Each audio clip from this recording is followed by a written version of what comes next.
तमाम एकड़ो खुशी जो ॾींहुं आहे त इंडिया जे क़ैद मां असांजा माहीगीर जेके आहिनि उहे आज़ाद थी आया आहिनि ऐं ॾिसो था केतिरी माण्हुनि में ख़ुशीअ जी लहर आहे। उन जे ख़ानदान में असांजी पाकिस्तान फिशर फोक फोरम जी सॼी क़यादत हिते पहुती आहे, छाकाणि त असांजी पूरी हिकिड़ी जिदोजहद हलंदड़ आहे त हीअ जेके माहीगीर आहिनि उहे ग़रीब ऐं मिसकिन माण्हू आहिनि, उहे मच्छी मारण था वञनि। तंहिं करे जेकॾहिं भुल सां हू का सरहदी पार करे था वञनि त इंडिया ऐं पाकिस्तान ॿिन्ही खे जेको आहे सो इहो सोचणु घुरिजे त हीअ ग़रीब माण्हू आहिनि, हुननि खे हिकिड़ो ॿ दफ़ो वार्निंग ॾियनि त बाबा तव्हां भुल में असांजे सरहद खे पार करे आया आहियो हदुनि खे, त उन्हनि खे आज़ादु करणु खपे। पर मुसलसल जेको आहे सो सालनि जा साल उन्हनि खे क़ैद में रखियो थो वञे त तव्हां अंदाज़ो लॻायो त केतिरी जेको सो उन्हनि जी फैमिलियुनि खे तकलीफ़ थी पहुचे। सो अॼु असीं सभई हिते गॾु थिया आहियूं त असीं उन्हनि खे वेलकम बि कयूं ऐं दुनिया खे इहो मैसेज बि ॾियूं त इंडिया ऐं पाकिस्तान जेको आहे माहीगीरनि जे हिन मसइले खे बैन अवी कानूननि तहत जेको आहे उहो हल करे, छाकाणि त मिसकिन माण्हू आहिनि, ग़रीब माण्हू आहिनि ऐं उहे तमामु घणो भोॻीनि था। में असां हिन वक़्तु खारोदर ईदी कॉन्वर्शन ते मौजूदु आहियूं।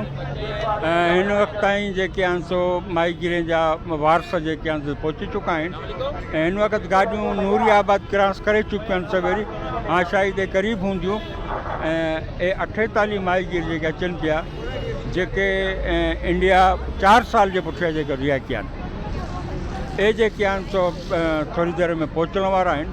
असां उनजे इस्तक़बाल जे लाइ बीठा आहियूं। फिशरमैन कोऑपरेटिव सोसाइटी जे तरफ़ सां सभु शयूं मौजूदु आहिनि, सो जीअं उहे अचनि था तीअं असां उनजो इस्तक़बाल कंदासीं। सो उन्हनि जे लाइ असां हिते गॾु आहियूं। हे 48 माहीगीर आहिनि जंहिंमें मुख़्तलिफ़ इलाइक़नि जा आहिनि, जंहिंमें खारोचान केटी बंदर जा बि हमरा आहिनि, सो थोरी देरि में पहुचण वारा। अॼु जेको आहे से 48 पाकिस्तानी माहीगीर जेको 6 सितंबर ते इंडिया रिहाई जो ऐलान कयो ऐं उहे रिहा थी वाघा बॉर्डर ते सिक्योरिटी पंहिंजी एजेंसियुनि जे हवाले थिया हुआ, जेका कराची ॾां कल्ह रवाना थिया आहिनि ऐं अॼु हाणे जेका आहिनि से ईदी सेंटर ते पहुची रहिया आहिनि। असांजा हे उहे माहीगीर आहिनि जेका 2017 खां वठी 2021 ताईं जेका गिरफ़्तार थिया आहिनि ऐं हे केटी बंदर ऐं खारोछाण ऐं कराची खां जेको आहे हिन माहीगीरनि जो तालुक़ु आहे ऐं बाक़ी जेका आहिनि असांजा 64 पाकिस्तानी माहीगीर आहिनि जेका अञा हुते क़ैद आहिनि।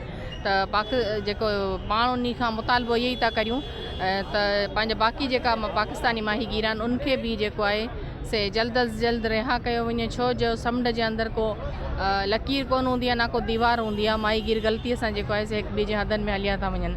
माहीगीरनि लाइ ही जेको कानून हुअणु खपे त उनखे जेको आहे से उन जी चेकिंग खां पोइ अगरि उहो कोई गैरक़ानूनी सरगर्मीअ में मुलविस कोन्हे त उन्हनि खे जेको आहे फौरी तौर ते ॿई मुल्क जेका आहिनि ॿिन्ही मुल्क पंहिंजे माहीगीरनि खे आज़ादु कनि।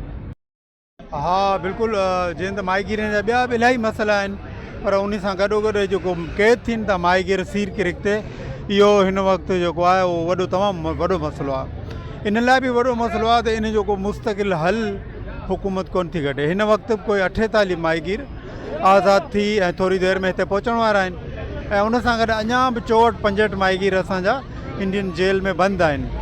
त असीं हुकूमत पाकिस्तान ख़ासि तौर ते असांजी पंहिंजी हुकूमत खे ऐं भारत जी हुकूमत खे बि चवंदासीं त इन मसइले जो मुस्तक़िल हल कढो, इन खे गिरफ़्तार न करियो, छो त हिकिड़ो माहीगीर गिरफ़्तार थिए थो त उनजो पूरो ख़ानदान परेशान थो थिए।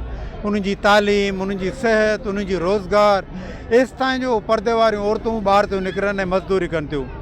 त आउं हिन मौक़े ते ख़ुशीअ जो इज़हार बि करियां थो हुकूमत पाकिस्तान ऐं ॿिन्ही हुकूमतुनि जो जेको माहीगीर असांजे छॾीनि पियूं ऐं पाकिस्तान हमेशह अवलियत कंदो आहे ऐं इंडिया जेको आहे उहो देरि कंदो आहे उनखे छॾण में।